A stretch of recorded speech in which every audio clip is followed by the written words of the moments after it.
So again, thank you very much for joining our webinar presentation today, Best Practices in Managing Your Medical Billing Services, presented by Laurie Morgan. We're very excited to have Laurie with us today. My name is Christina Cusimano. I'm the Director of Marketing at Quest Care 360. And we also have with us a few of our resident experts at Quest Care 360. We have Bobby Abbott, who will help facilitate our Q&A, and Justin Hunsinger, who will also be helping answer some of those questions along with Laurie. Laurie is a partner and a senior consultant for Capco and Morgan, and she's an experienced marketer.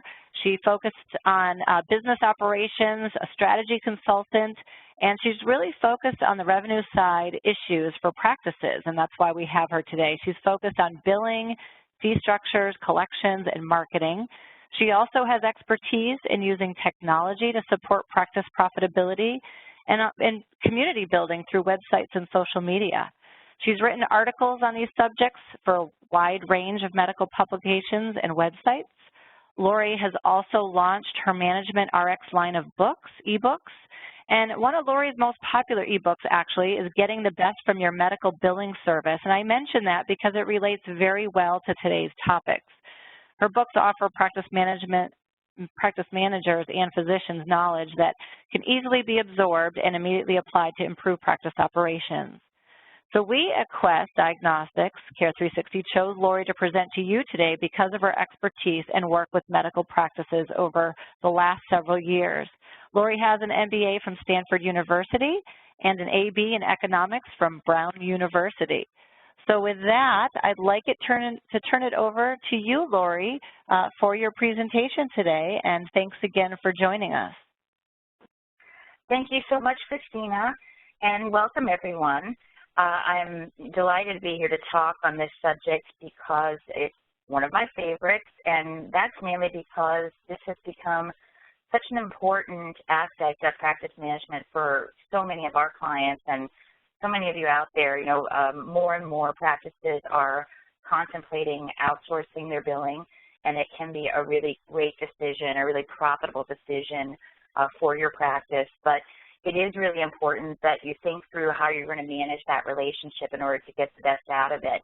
And so that's really our subject for today. And, you know, this first slide you can see, you know, it says manage, you say. Well, you know, the reason for that is that I talk with so many practice administrators and managers who just, you know, kind of thought, well, hey, if I outsource my medical billing, doesn't that kind of put myself and my team off the hook for, you know, dealing with billing problems? That's one of the main reasons we want to outsource. We want to take some of those hassles off of our desks and put them in the hands of some experts. Well, you know what, you will get a lot of expertise if you choose the right billing service, and that will be a huge advantage.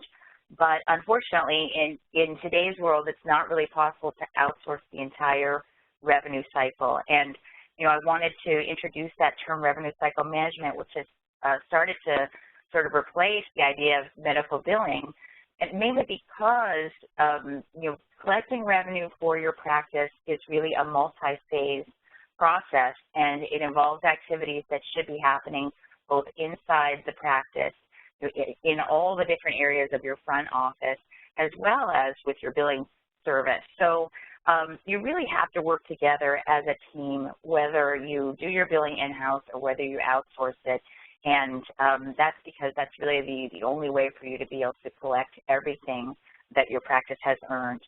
And then, of course, you know, with any kind of relationship where you've hired someone to do something for you and they have multiple clients, you need to speak up if things are not going to your satisfaction, or if you're confused, or, you know, if you have questions about things. And that's, you know, the old saw about the squeaky wheel, right?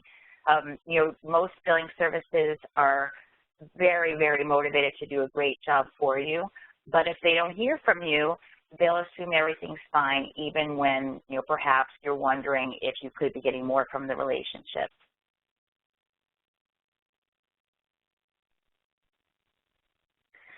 So I mentioned that revenue cycle management really has to be a team sport in today's environment, and this is just some data explaining, you know, why that is. So first of all, we live in a world now where high deductible plans are much more common. Even some of your patients that work for large companies with very well-funded health plans are still going to face a much higher deductible than they did in the past. And on top of that, there's lots of research, including this study that's here on this slide by the Kaiser Family Foundation, that shows that patients don't always have the resources on hand to pay the full amount that's due if a service that they're provided hits that deductible and needs to be paid out of their own pocket. So this chart just shows that, Kaiser did research on patients who are not on Medicare, that are non-elderly patients, and they found that about half of the people that they surveyed would be unable to just write a check for a $2,500 deductible.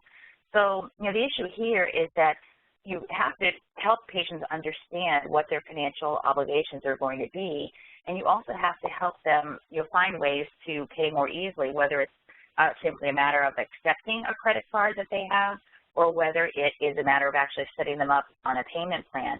But these are activities that really have to be initiated during that first contact with the patient at the time when they're actually scheduling the service, and not delayed until after their health plan is billed, because at that point, if the patient is confused and unable to pay, your odds of collecting and the billing service's ability to collect those monies for you is greatly diminished. So here's just another piece of the puzzle, and I think it's really, really important to understand the patient's perspective when faced with medical billing, confusion and being billed for the cost of their services, because it's the only way really you can work with them to get them to readily pay those amounts. And so this is just another study that Consumer Reports did that sort of underscores the confusion that's going on out there in the minds of patients.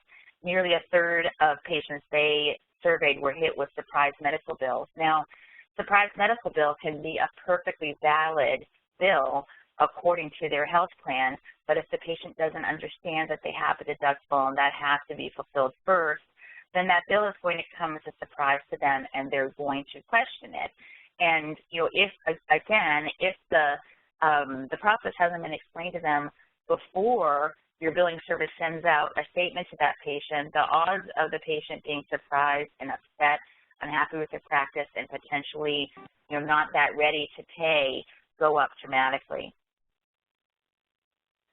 And then finally, just one last bit of data on this subject. So the other problem is that patients really don't even understand the terminology that we work with every day, and even to really things that we think are very obvious. For example, look at this chart from the Kaiser Foundation again. The top items, the number of patients or consumers that they studied who understood that health insurance premiums have to be paid every month, that was less than 8%. Now, wouldn't you think that everybody would know that, right? It seems so obvious, but people don't understand these basic terms that we use every day. And so, the idea, one part of the revenue cycle really is that there are different people connecting with the patient throughout their interactions with the practice, and each one of them has an opportunity to clarify these things for the patient and make it much more likely that they will comply. I think most patients really don't want to be non-compliant or not live up to the terms of their agreements with you and with their health plans.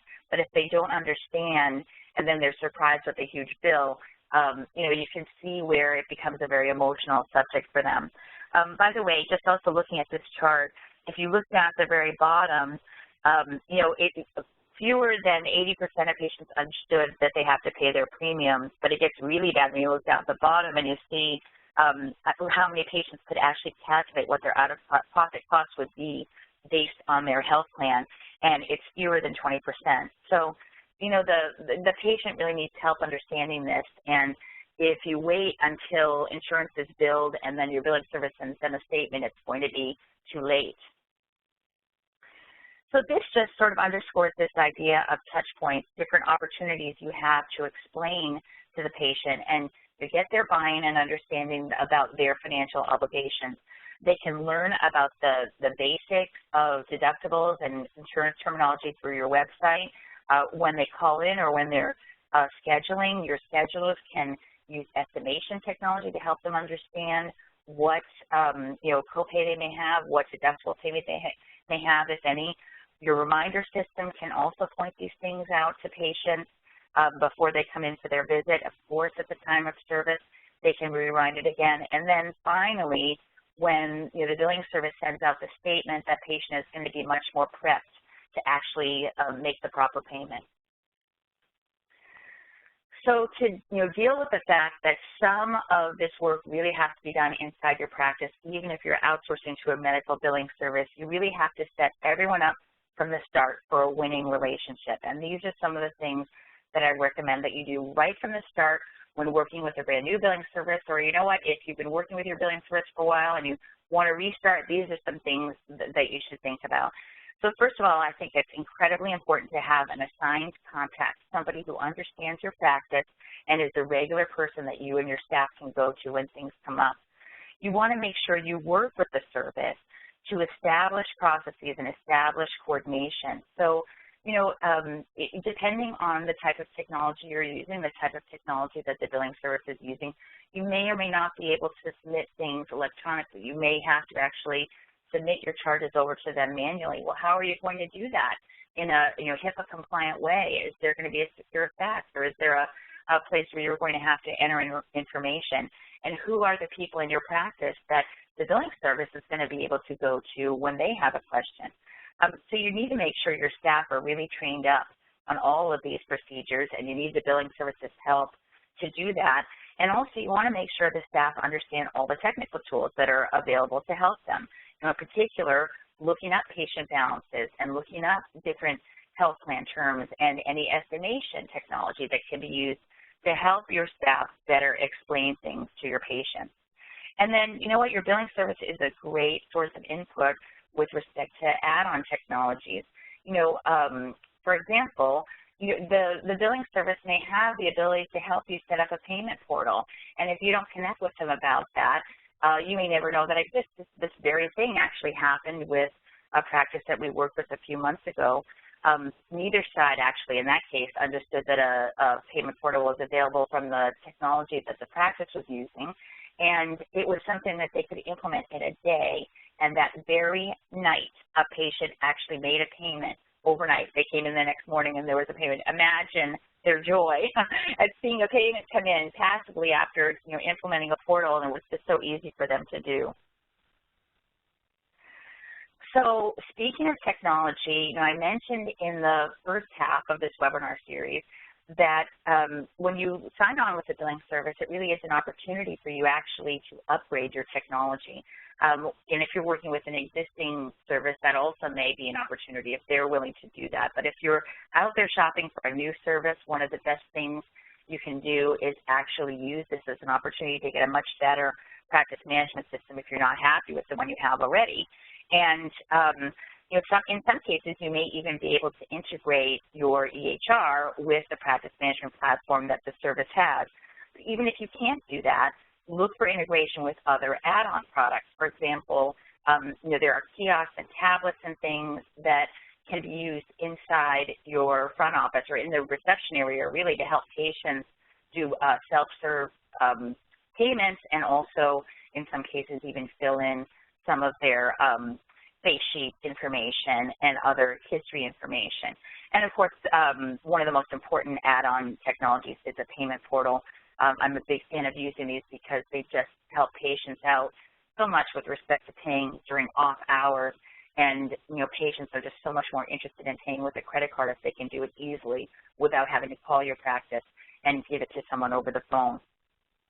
So also, with respect to training, sometimes all of your training is going to need to come from the service itself, but there may be cases where they will be happy to refer you to someone at the vendor where you can get additional training. And part of this is because, there are often changes, especially to cloud-based systems. It's one of the reasons why I like them so much, because the rollout of improvements is so much faster and they're innovating so much more frequently. But that may mean that there are updates and things that you're not actually aware of and that your staff aren't aware of.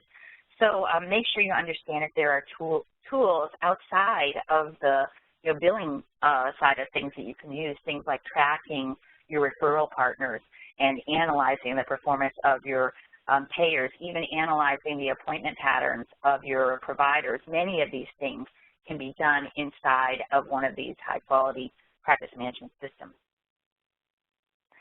So more, on the technology front, you also want to be very, very focused on reporting. There's this saying in business that you may have heard: you can't manage what you can't measure. You really want to be able to manage the performance of your billing service and the performance of your practice as a whole, as a team, working on collecting that money that your providers have generated. So make sure you can access, when you need them, critical reports such as your aged receivables report. Make sure you can get that by both your health plan data and patient data, and make sure that those items are separate, because now, again, in our high deductible world, you really have to be able to keep a separate eye on your patient receivables to understand what's going on there and understand if your front office processes are doing enough to support that process of getting patients to make their required payments. You need to be able to look into reasons for denials and adjustments. Many times there are things that are happening on the clinical side that your providers may not be aware of. For example, if one health plan requires a different modifier in a certain situation than other plans do, they can't fix that recurring problem unless they're aware of it. So you need to, stay on top of that too, so you can provide training to them if need be. You need to be able to look at your trends. Are your encounters going up or down? Is your collection percentage going up or down? And of course, probably the single most important thing you want to look at, your aged receivables 90 days out or more. You want to really keep a watchful eye on that, because as things get older than 90 days, it becomes much harder to collect them. And then, of course, you want to keep really close tabs on your write-offs, and you want to make sure, again, working closely with the service, that you understand what the conditions for write-offs are going to be. You need to make sure you have actual control of that, and that you put in a policy with the service that explains when things can be written off and when they can't. And then you want to make sure that you have the reporting capabilities to actually keep on top of that. And then, really a wonderful thing, if you can get it, and one of the great reasons to look for a billing service that's a great technology partner is a dashboard, because this gives you the chance when you come into the office to just take a quick look, a quick snapshot of where your practice is from a billing perspective. And this is just an example of one type of dashboard. There are different ones out there, but you can see the kind of information that it gives you, right at your fingertips. It gives you a quick look at what are your current denials, how many claims are ready to bill, what are the top denial reasons, and then, of course, you can look at your receivables and see what's going on with that, chart that shows the aging, and, are those numbers in the 120-day plus bucket, are they coming down, or are they going up, and do you have something, that you need to be worried about and that you need to work together with the billing service on to address. So here are some other, thoughts on why communication is so important. You really have to be able to connect with your billing service as if they were almost an extension of your staff, because sometimes things are just going to go wrong, and you need to be able to work together to resolve them. You also want to know, how are you going to get your reports? I mentioned that in the ideal scenario, you can log in and get your own reports. In some cases, that may not be possible. You may need to rely on the billing service to send you a monthly report, but if that's the case, then you need to really understand what's going to be included and is it everything that you need. And then also, I will say that I think that accessing your own reports whenever you want them is the ideal scenario. However, the one downside with it is that you have to make sure you remember to go in and review those reports periodically. When the service just sends them to you, the one advantage of that is that you don't have to be reminded to take a look. So I really recommend that you put a tickler, a regular tickler on your calendar that reminds you at least once a month to go in and look at these reports. And then, of course, dashboard, a wonderful thing to keep an eye on every day. You want to understand who is going to work with your providers if there are issues that come up. One of the things that can sometimes happen is that a billing service may be intimidated to talk to your providers, or perhaps you prefer that they don't go directly to your providers. Perhaps the practice owners have asked that all issues be funneled through you or funneled through someone else. Whatever needs to happen to make sure that the billing service can get the right information that they need from providers when issues come up, you need to set up a system that allows for everybody to get what they need and in a way that's comfortable for everybody. And then lastly, there are regulatory things that come up. There are changes that happen at the payer level, and you need to figure out how you're going to work on these things. So here's one example. We worked with a client recently that had a billing service that had tried very hard to establish a relationship with the manager of the practice, but the manager actually came from outside of healthcare and really did not understand how complicated medical billing was, and really had no awareness at all of this whole issue of the revenue cycle and the patient side of things. And so the billing service basically was always urged to do everything on their own. And in fact, the manager even was like, saying, I've hired you, please don't bother me with these problems. And then to compound things, when the billing service would go to the physicians, they would sometimes complain about having to provide extra documentation. And so the billing service took all these things on board and took this all as a hint that they should handle everything themselves. Well, it turned out that they started handling things in a way that that wasn't necessarily the best for the practice. For example, they got a lot of information about getting compensated for care coordination from the CMS, and they looked at it and they saw that it was going to be a much higher level of documentation, and they knew that the providers hated doing that kind of thing, and they knew that the manager didn't want to be bothered, so they just made a decision on their own not to present that information. But the thing was that this practice dealt with many, many chronically ill patients, and this opportunity was potentially very valuable to them. And because the billing service and the practice really couldn't work together, the billing service was left on their own to decide, and they just made the wrong decision. That's just something you don't want to have happen. You don't want the billing service to be forced to take responsibility for things where they just don't have the right information to make the call. Another area, too, to think about is things like PQRS. Who is going to be responsible for reporting that information? Are you going to be relying on your billing service for that, or are you going to be using an external service to report that? So these are just some of the things that come up that really illustrate the need to stay in close touch with your billing service partner.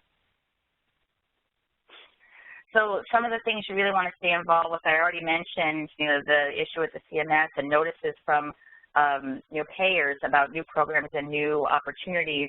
Who gets your contracts and who gets your amendments? Is somebody going to be updating these contracts every year? I strongly recommend that administrators and managers actually work on those contracts themselves, which helps from the billing service, but don't leave it just to the billing service, because there are going to be opportunities to negotiate potentially, or just competitive differentiation that your practice may have that the billing service doesn't have any way to know about.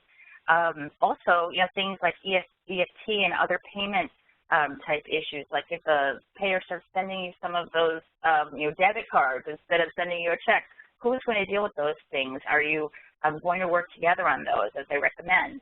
But who's going to fill out the applications for the EFT? Is that something you can rely on the billing service for? Who handles credentialing issues? Things of that nature. And also, very, very important with collection accounts, you need to make sure that you're comfortable with the rules that are set up and that they're being implemented very evenly across your entire patient base, and that they're in compliance with your local laws, especially if you're working with a national billing service. You may have different credit laws that apply locally, so make sure that everything is in compliance, and just in general that everything is implemented fairly and that you're comfortable with the collection agency that's being used. And then with statements, who's going to decide what the messages are on them? Are you able to customize those? And can you send out electronic statements?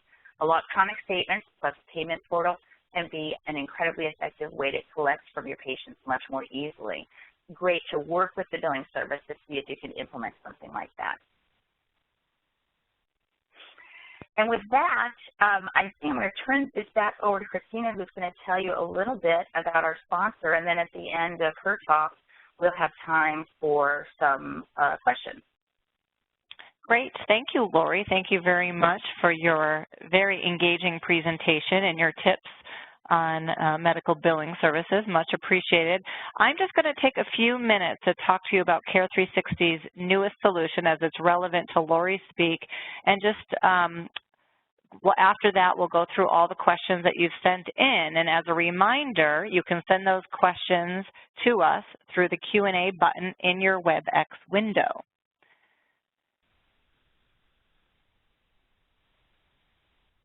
So let me tell you a little bit about Quest Diagnostics. Most of you probably know about Quest. We're a Fortune 500 company, and we're focused on improving the health of patients through diagnostic insights. And we help turn these insights into action.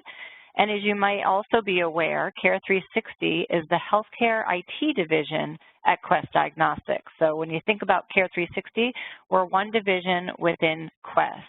We offer clinical and financial solutions that help streamline practice operations, that help increase efficiency and profitability so our customers and physicians can focus on the health of their patients, which is the most important.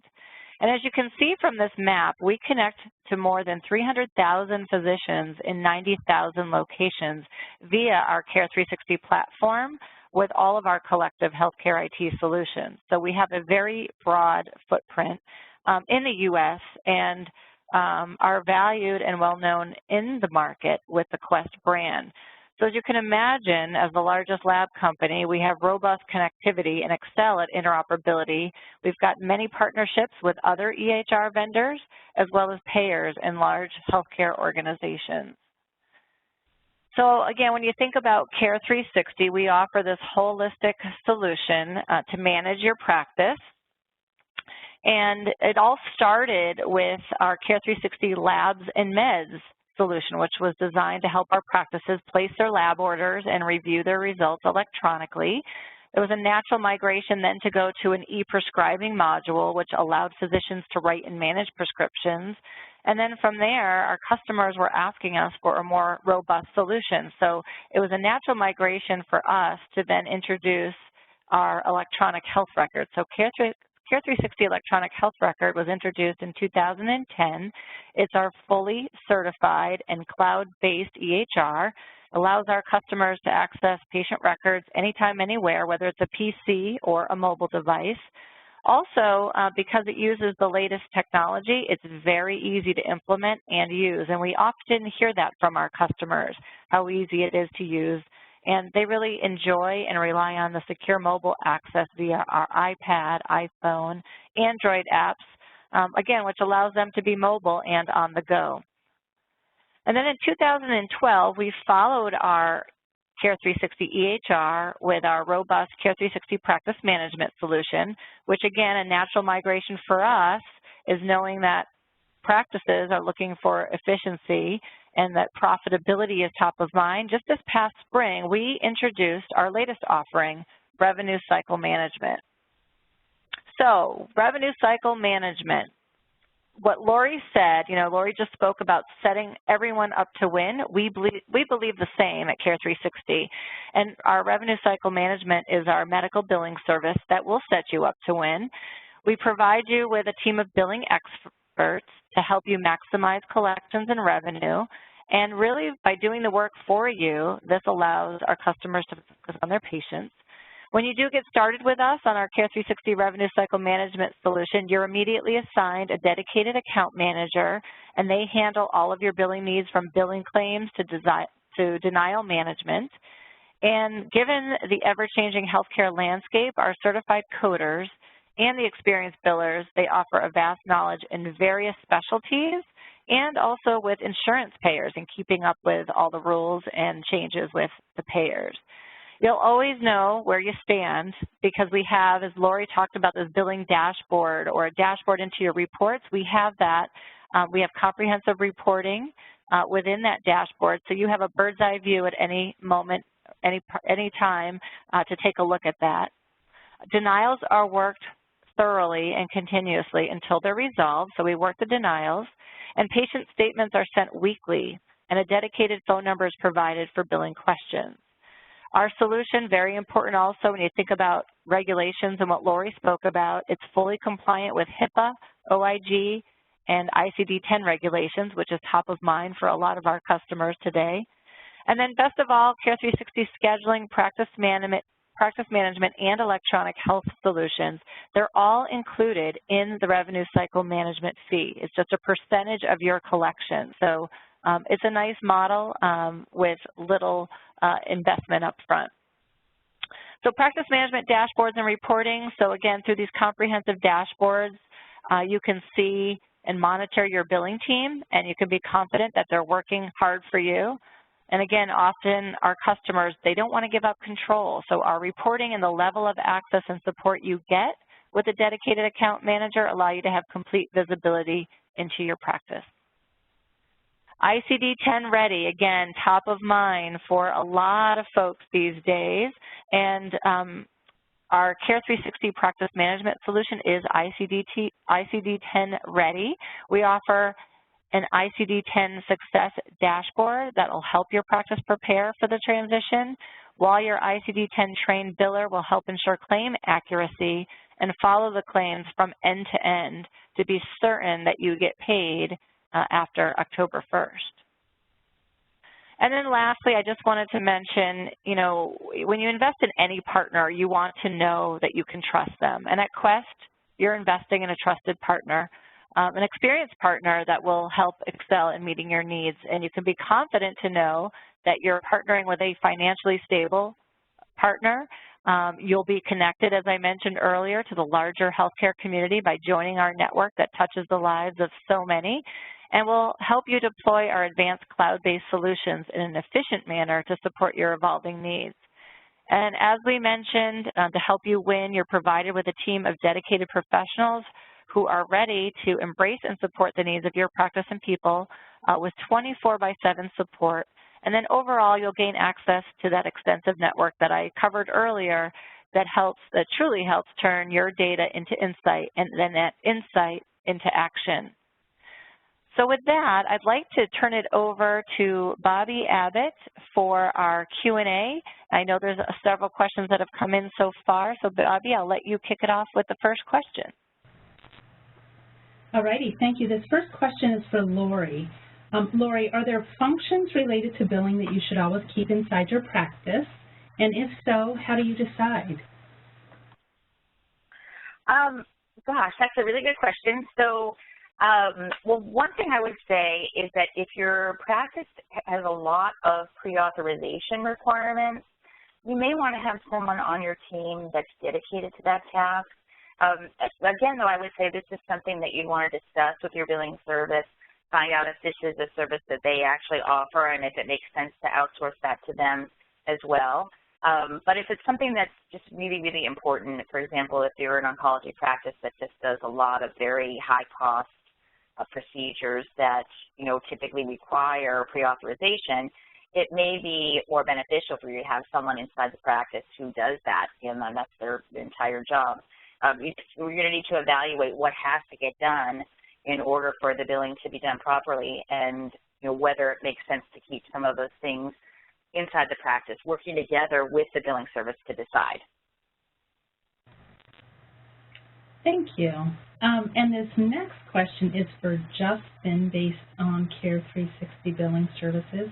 How does the impending ICD-10 mandate impact revenue cycle management services? Sure, and that's a great question. When it comes to Care360 EHR and Care360 RCM, obviously both systems will be updated from a technology standpoint for ICD-10. In fact, we will have the Care360 EHR product updated with the ICD-10 functionality coming up at the end of August. And we will offer certain training sessions and pre-recorded sessions for our clients. There will also be a crosswalk available within Care360. So if you're looking at the patient's problem list and their histories, you'll be able to look at what the ICD-9 code was, and it will suggest either one-to-one if that's possible in the ICD-10 case, or, you know, let's say the 4 ICD-10 codes that it could be now. But more importantly, you want to make sure that your revenue cycle management partner is also well-versed and trained and up to date on ICD-10. And I can tell you that all of our internal employees and billers have already gone through and are continuing to go through ICD-10 training, which is important because they're the ones who are going to be followed up on these rejected and denied claims. And you want to make sure that when they're doing that, they're actually well-versed in the subject and up to date with all the new industry standards. And I anticipate in many cases, they'll be ahead of the curve and beyond what some of the payers are. I think we've seen that as the industry has made changes throughout time, that many times the payers are actually some of the last to react to those changes. So you want to make sure that your billing service, your RCM partner, is certainly up to date on all of the ICD-10 changes. Thank you, Justin. In the interest of time, we do have several more questions. We'll ask a couple more. Laurie, this question is for you. Someone wants to know if an office can collect the deductible at time of service, and if so, how much they should collect. So I'm really glad that question came up because it comes up so often when we're working with clients on revenue cycle issues. And you know, it should be permissible to do that. The one potential snag is if you have a contract with a payer that has automatically renewed, you know, for 8, 9, 10 years, which is sometimes the case with, you know, with practices that we see, then an old contract may have something in there about needing to wait until the EOB comes back, but newer contracts will not. So this is another reason actually to do something that I always recommend, which is have a tickler to review your contracts every year and not just let them automatically renew, because there can be terms in there like this where you know, you could be violating it by doing what the payer most likely wants you to do anyway, because these days the payers really want you to actually be, you know, collecting for sure those copays and coinsurance, and even the deductible, or at least talking to patients about it and getting them on some kind of a payment plan at the time of service, because you know, they know this is part of your compensation. And you know, if you're not going to be able to collect it, you know, by just mailing a statement out later, you know, that obviously increases the likelihood you're going to be dissatisfied with that payer and you know, try to negotiate a higher reimbursement or just drop them. So it actually is really important to look at your contracts first, see if there's anything like that in them, any restriction of that sort in them, and then work to get a new contract that does not include that. And then, you know, by the way, one of the reasons I say it's so important to look at those contracts every year is that sometimes those evergreen provisions that allow the contract to automatically renew every year also keep you stuck on an old fee schedule that can be reimbursing you at a lower rate than you might get if you had actually gotten an updated contract. So there are lots of good reasons to you know, have a tickler that reminds you to actually pull out those contracts every year and, you know, get a new one, or at least if they're renewing, understand what it is that's going to be renewing. So, you know, if, for example, if it's a fee schedule that's connected to current year Medicare, that's a lot better than if it's a fee schedule that's connected to, you know, 2008 Medicare rates.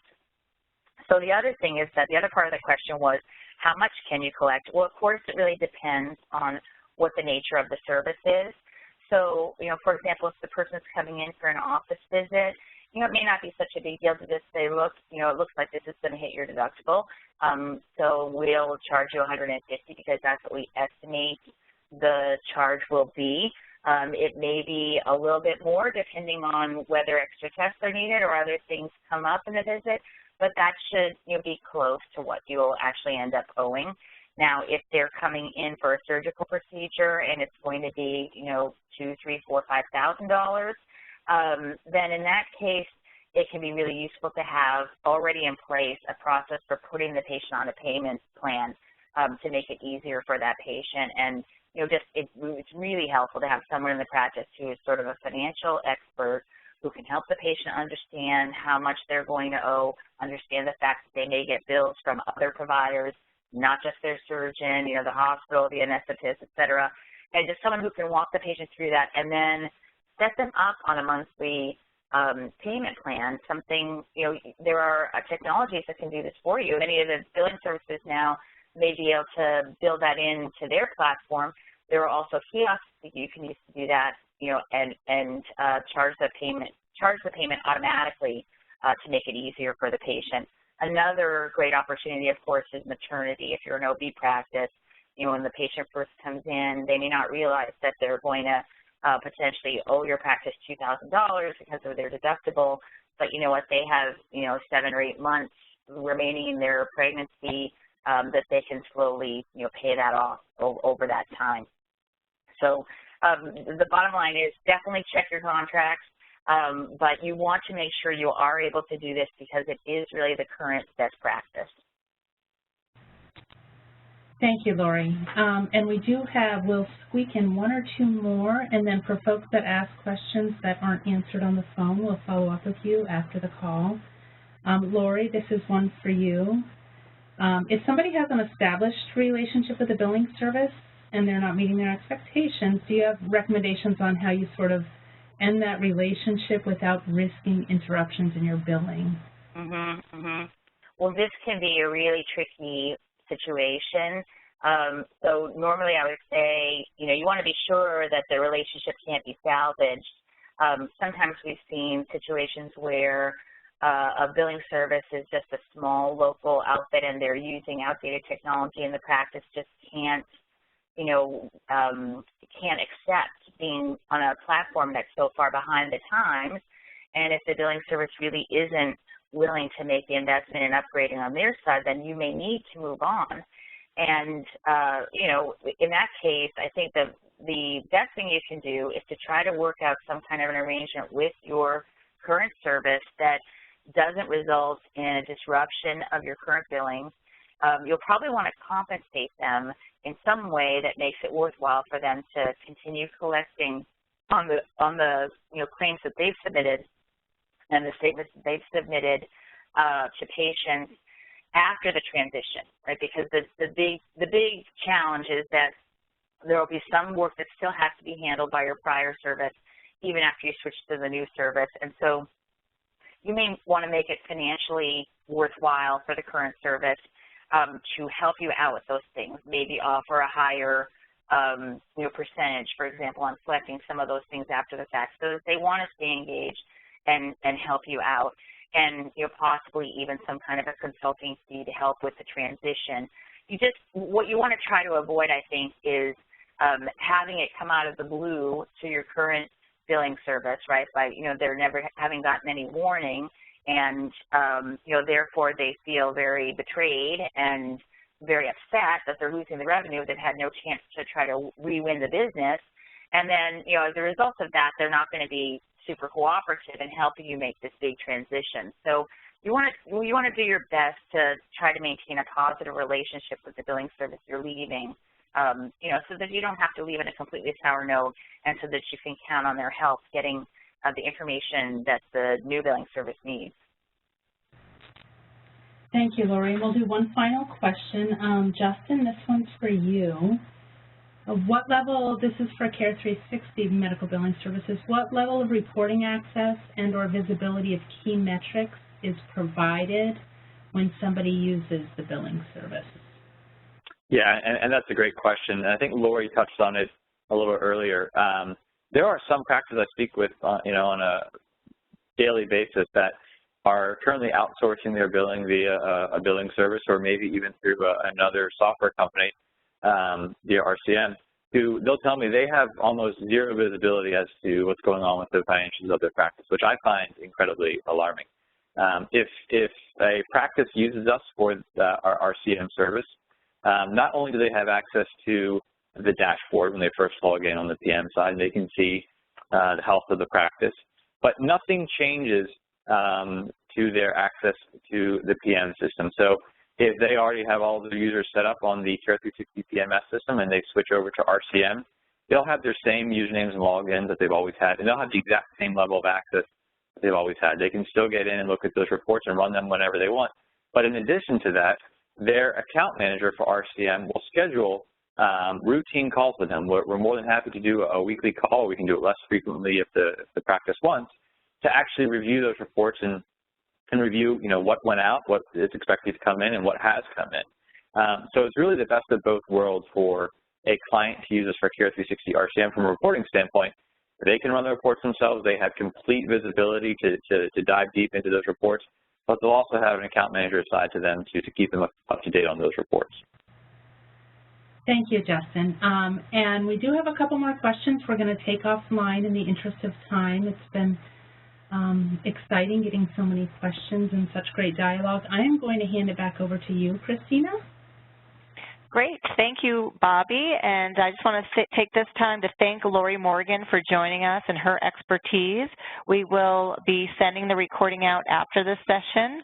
And I want to thank Bobby and Justin, our resident experts at Care360, for helping answer the questions. So thank you all very much for attending. There's some resources that are on your screen right now that you can access. And if you have any questions, if you missed our first webinar, we also have a link to that, which Laurie also was our resident expert, 8 questions to ask when evaluating medical billing services.